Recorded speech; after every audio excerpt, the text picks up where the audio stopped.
Hey guys, I hope you remember my photo shoot with the Viking witch called Völva. And in this video I want to show you how we painted this amazing deer skull that I used as a prop in this photo shoot. And as you can see, it's not a real skull, it's a 3D model, and I think it looks pretty realistic right now. At that point I really didn't know how to paint props. So my husband, who paints miniatures, did it, and I just filmed the video for you.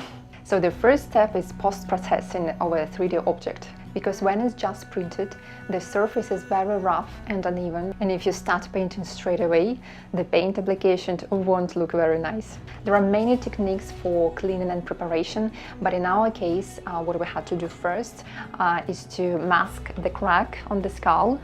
It was right here, and make it as smooth as possible.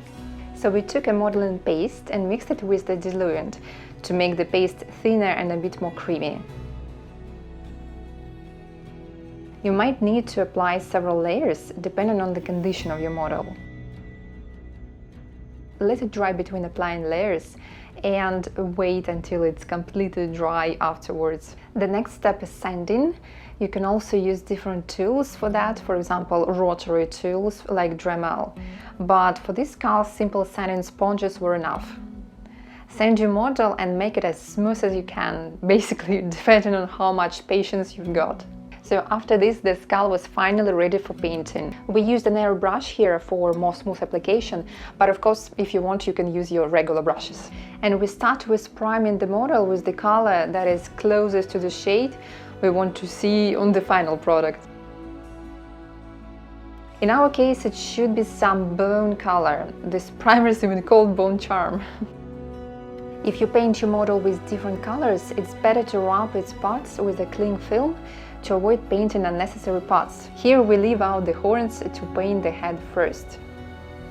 Eventually I didn't like the color as it looked too dark, as if the skull was rotted, covered with some layers of dirt, and that's not exactly what I had in mind.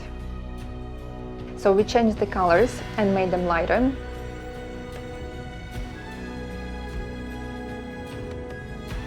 But also I wanted to add some shadows and highlights so it would have some more dimension. The final step was to paint the horns. Here is the same procedure.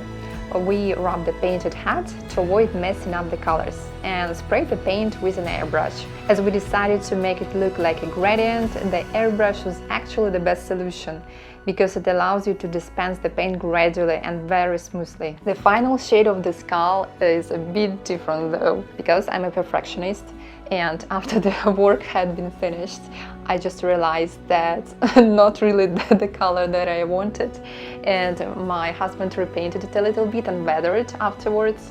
So, well, now it looks like this.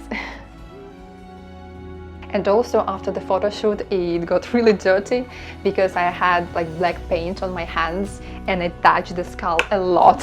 So as you can see, the horns are very dirty here and here. But I think now it looks more authentic and I even like it better. So I hope it was interesting and useful for you guys. If so, don't forget to like the video and subscribe to the channel. And also if you want to watch a cinematic video with this skull and Völva, it's right here.